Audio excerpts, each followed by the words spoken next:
Hey guys, welcome back. So today I will talk about very important and interesting topic for someone or anyone working in healthcare. So when people hear about testing, they usually think about bugs, about regression, or something like about broken features. But in health tech, testing means something very different. Usually in health tech, testing means to proving compliance with HIPAA standards, with accessibility standards, or with audit requirements. So in this video, we will discuss about the approaches for compliance-driven testing, what to test, how to validate, and where automation actually works. So let's start from compliance-driven testing. Basically, compliance-driven testing flip the QA mindset. Instead of asking, does this feature work, we should ask, is this data is visible at all?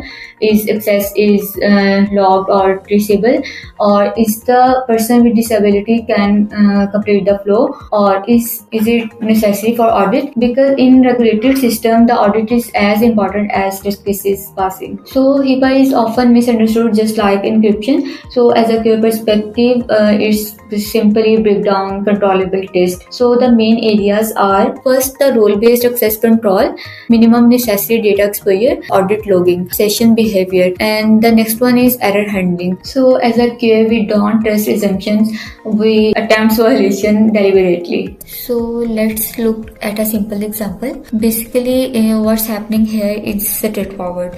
So we sign in as a non-clinical user, someone who should never see the patient's data. Then we attempt to access the patient record directly. Then expected result is a 403 forbidden response.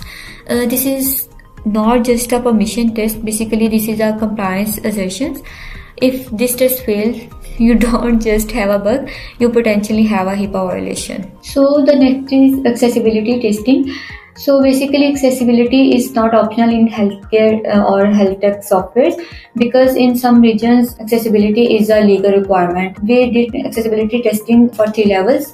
First one is automated, second one is manual, and the third one is assistive technology validation. This is automated accessibility example.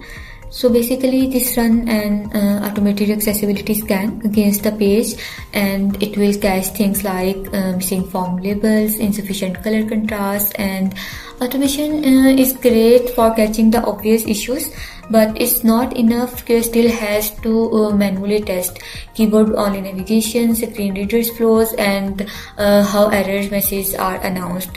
Whether focus order actually makes sense. So accessibility bugs are not compliance bugs, it's basically UI polish. So the next is audit validation. So this is the point where mostly teams fail, because not the system is insecure, because they can't prove it. So what auditor asks for: access log, change the history, incident traceability, and the last one is user action attribution. So this is the audit log validation example. This test basically verifies that the access patient data, create an audit log entry. But we don't stop there. We also validate that each logs include the actor, the timestamps, the action type, and the resource reference. If you can't test it, you can't audit it. And if you can't audit it, it doesn't matter how secure you think it is. So the next is automation versus manual.